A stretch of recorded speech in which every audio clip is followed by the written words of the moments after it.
welcome to All the Right Marketing, where we talk with business owners and industry leaders about marketing their programs and products. Our guests share tips that can help anyone in the book industry, whether you are a librarian, a bookseller, author, publisher, or a writer. The truth of the matter here is that the advice coming out of these conversations are for creative marketing across industries. Today, our guest is Mel Corrigan, who is the book-loving, data-driven business and visibility director at Scribe Publishing Company and chair of the IBPA Advocacy Committee. You can find her reading, cooking, or making pottery in Clarkston, Michigan. Welcome, Mel. Thanks, Maria. It's nice to be here. Absolutely. So I'm Maria Dismondy from Cardinal Rule Press. And the reason we started this podcast was because so many people were coming to us about our creative marketing ideas. And I said, wait a second, we are not the only person in the book industry who is creatively thinking about ways to market their books. There are so many different individuals. And we thought, let's share these stories with others. And so that's how we came to be here today. That's great. And the cool thing is I've been interviewing people all over the country, and you are only about 45 minutes away from me.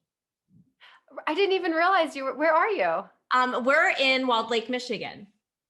Oh, I I know. had no idea. Okay, that's great. Isn't that cool? It's so neat. So first of all, let's talk about what is your role over at Scribe? Tell us a little bit about your role. Okay. So as you said, I'm the business and visibility director at Scribe Publishing Company. It's a small press, so I actually wear many hats. One of my hats is, I handle the sales and royalty data. I handle the kind of the business end of what all of our numbers mean and how we can use that to strategize both as a company and to grow and move forward. And then both also very specifically for individual titles. So when I say visibility director, it's really just that's the way that we think about marketing and PR. Everything that we're doing is in the vein of making our books and our authors visible. So if you're talking about marketing campaigns or PR or reviews, endorsements, all of that is really effectively about visibility. And so that's how we talk about it at Scribe. And so for each of our books, I spend a lot of time working with our authors and really understanding who they are, why they're writing, who they're writing for, what inspires them to write, how we can position their book, not only within maybe the obvious audience or genre, but then also maybe some ancillary ones too. Mm. And then we move forward. I develop these very intricate plans, and then as a team, we move forward and execute that. Okay, this is all amazing, but I must ask, tell us about how your PhD in fuel science is related to your role. Or maybe it's not, and it was just part of your journey. Yes, I have to say, all that time I spent collecting data and writing code and working in spreadsheets, I think has helped me a lot. That kind of numbers and logical mind is I really enjoy applying that to a field that is predominantly creative and run predominantly by creative minds. Mm-hmm. So I think that at Scribe, we all make a really good team because we all bring these different pieces to the table. I love that. And then on the other end, you are practicing creativity because you make pottery. Yeah, it's true. I And love I it. create plans. Is that Yeah. creative? I remember when I left teaching, I was in education for over a decade. My dad said, but you went to school for all those years to become a teacher. And I said, well, Dad, I'm taking everything I learned and I'm still using it in publishing. It just, looks Yes. different. So It does. It looks different. And maybe I don't crack out equations the way I used to, but I feel that skill set is a part of me and I'm using it all the time. yeah, it just sounds so intimidating. And I think when you use the word visibility, I think that also is more relatable than the word marketing. So I like that you brought that to point because it makes sense. You're trying to make the message and the meaning of these books and the author's brand come to life. And you do Right. And I think, this. Go ahead.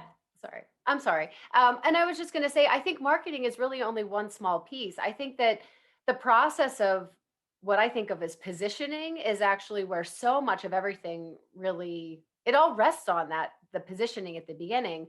And then from that, you're taking pieces of it and you're marketing it to a reader or to a library or whomever. And then you're going to try to get the media to pick it up and get some publicity out of it. But it all, yeah, again, it all really rests on positioning and visibility. And I think this next question is really going to spark interest to a lot of people, because I know when I talk about timelines, people say, stop the press. Wait, how long do you take to take a book from, manuscript to production to release? You talk about the value of a 12 to 24 month cycle for bringing books to market. Can you kind of dive in a little bit deeper there? Sure. So, in our company, we're distributed by IPG, and I think most people know that a distributor is someone who can get your books into bookstores and libraries and ship them all around the country wherever they need to go. Um, so, one piece of that is just in order to be able to work with the distributor, you have to list your titles well ahead of time because they're preparing their catalogs well ahead of time so that they can get them out to the trade. So that's one piece of it. That's one little milestone that helps to, if you think about that ahead of time, then you can get your ducks in a row. But also, even things like acquiring reviews and endorsements, people need time. They need time to read the book. They need time to make the decisions and then get everything back to you. And if you want to have, let's say, an endorsement or a review on the cover of your book, you need to have that well in advance, not even well in advance of publication, but well in advance of printing. Mhm. So I feel like those are the kind of the bare minimum timelines that constrain the whole process.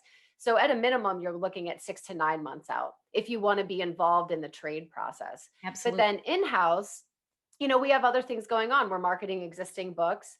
We're working with existing authors and maybe new authors. And so we need time to have like a very robust editorial process. And I want to speak to this in two ways. If you have a book that's, just like a fiction book or a memoir, that type of just a plain book, that's easier. You can do that in maybe a 12-month cycle, perhaps. But when you have pictures, illustrations, a lot of photography involved, well, then in addition to the editorial, you have the whole design process, which can take quite a bit of time to get it right. And so that's why we work to those timelines. And sometimes even more time would be ideal. Absolutely. And another component of that is really getting the authors ready as well, especially when they're debut authors, giving them time to understand the process and to, if they don't have a website, if they don't have a social media platform, to really start that before the book comes out. So I'm glad that you spoke. Absolutely. Yeah, Um, that's invaluable. Now, I think a big part of that also, you talked a little bit about the trade, like reviews and awards. And there are some companies that won't, what is the request for? I think Publishers Weekly and Kirkus, you have to submit it 6 months, 4 to 6 months before the book is publicated. Can you talk a little bit more Yeah. about that and how you leverage awards and those reviews? Sure. So, right. So, yeah, the primary trade review outlets, including even, I think a lot of people are familiar with Forward Reviews and, Mhm. Kirkus Reviews and Publishers Weekly. Forward actually wants 6 months ideally, which Okay. is interesting because they're kind of like indie specific. They're not really, they aren't really serving the corporate publishers per se. They're serving the indie market, but they want even more time than Kirkus wants. But yeah, Mhm. so 4 to 6 months before the release date, you need to have an arc of some form, going out to those companies if you even want a chance of a review, Yes. right? And then you have to wait and say, did any reviews come in? Yeah, because it's not And guaranteed. so, Yeah.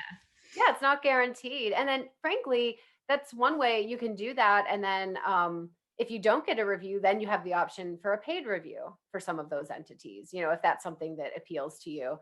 Um, but yeah, so let's say, we can use a recent example. We had a book coming out. We sent out all of our arcs and we got some reviews. So then we had time to integrate them into the book jacket.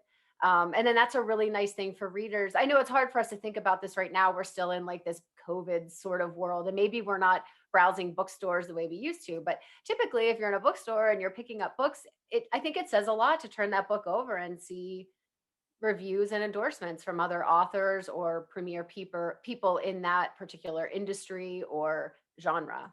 I agree. I agree. And sometimes that's what it will take to make the sale. Because people aren't going Yeah. to be reading a chapter or two. They're going to look at the back, they're going to look at the title, they're going to look at the cover artwork or design. And like you said, all of that takes time. And so And that's just primarily, for the reader. yeah. Sorry, I wanted to say that's just for the reader, but then you can leverage those reviews and endorsements for the media as well. If I'm making a pitch to media, whether it's a local regional paper or entity, or even something national like Huffington Post or Rachel Ray, not that Rachel Ray applies to kids' books, but just as an example, Yeah.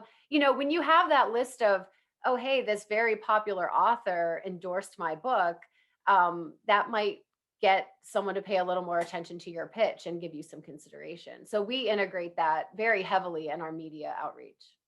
And when you're talking about books that you work with, can you be specific? You're YA, correct? Or do you do a range of levels? We have a range of books. So we have YA fiction books. We also do some culinary books, cookbooks. We have a culinary memoir coming out in May. We have some travel books, and we're really looking to get more memoir. We'd like to work more with narrative nonfiction and memoir in the Excellent. I future. can only imagine the time it takes for the culinary books to come to life. It's a lot of work. They have to It make is a every lot of work. recipe, don't they? Yes. So, and again, you're right. They do have to vet all these recipes. So, we have been very lucky, and that most of the people that we've worked with doing cookbooks really are very high performing ducks in a row. They kind of come with everything ready. Okay. But you're Okay. right. If that's not the case, then yes, you're going to want to have beta testers for these recipes and make sure that they check out. That can be a very arduous process. And now, before you worked at Scribe, did you work at another publishing company, or did you come right from working in a different trade? Yeah, I came from automotive to working at Scribe Publishing Company. So tell me, what do you like about working for an independent publisher? I like a few things. One, I really love the creativity and maybe the lack of constraints. Coming from a giant automotive company where everything is incredibly bureaucratic, it's really just really, really liberating to be in a very small house, being able to work on what we want to work on and do it the way we want to do it. But I think my most favorite part personally is working with the authors. I love engaging with the authors, learning about them. I mean, I email and text with our authors every week, sometimes every day. I Oh, feel that those relationships it just makes everything that we do more interesting to me. I think your authors are so lucky, because I know a lot of the bigger houses, they don't have the time or staff to be able to have that frequent communication and mentorship.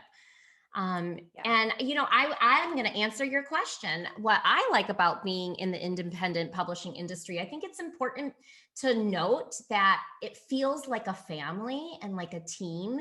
And both of us are distributed through IPG, and I know we were part of a similar promotion. And I reached out to you, and you said yes, for sure. I'll interview on your podcast, and it just feels like people are helping each other and people are supporting each other's missions, and especially getting quality books out into the market, and lifting up each other's presses.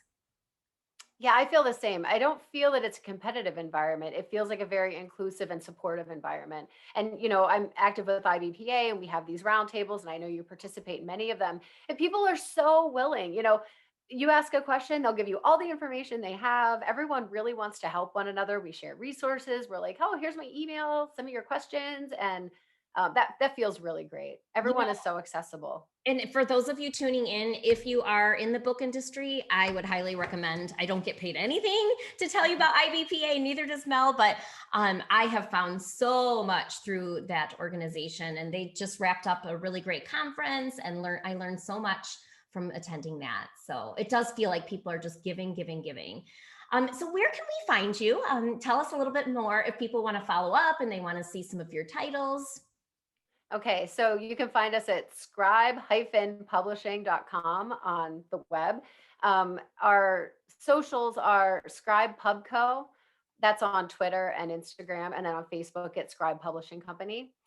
And you can email me. My email address is mel, at scribe-publishing.com. And I think you can find that on our website as well. There's like a about us, staff, and I think you can go Perfect. find And we'll make myself and sure, Jennifer. yeah, we can put all of that in the show notes as well. But you really enlightened the conversation about timelines and quality. And I think it's important for people to realize what really goes into the production and the marketing of books. And, to know that there are so many different hands and hearts that touch these books that come across the desks that we sit at. Yeah, very true. Thank you so much, Mel, for coming out today. You're welcome. Thanks for having me, Maria. I Okay. appreciate it. You know where to find Mel for more information. We look forward to our next interview that will air next Tuesday. Until then, think outside the box and don't be afraid to reach your audience in new and creative ways. Signing out, Maria Dismondy from Cardinal Rule Press.